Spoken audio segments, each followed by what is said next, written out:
Jingle bell, na na na. Oh, atas sini. Jingle bell kau. Apa kau dah pandai buat chicken roll stuffing macam ni enak untuk Christmas? Khas kali dah ni.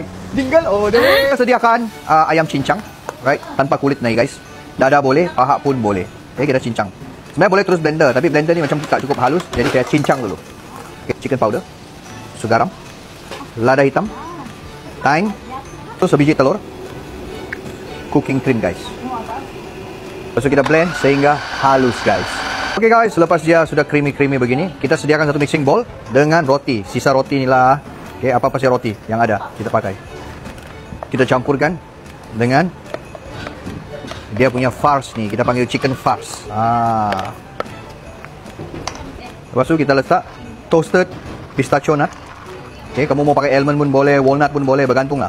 Kalau saya pakai ini pistachio sebab dia ada warna hijau-hijau, keunggulan sedikit. Kita sediakan, ini adalah whole boneless chicken. Ini bahagian adalah dada, ini adalah paha. Nanti saya gulung, saya akan di sini supaya nanti dia punya rolat keluar, ada dada, ada paha. So, kita potong begini. Lepas tu kita season pakai garam, black pepper. Lepas tu farce yang kita buat tadi, kita letak begini. Kita kasih ratakan. Okey, lepas dia sudah rata, kita gulungkan dia guys. Okay. Gulungkan dia. Okay. Okay, lepas tu kita letak di satu cling film, plastic wrap.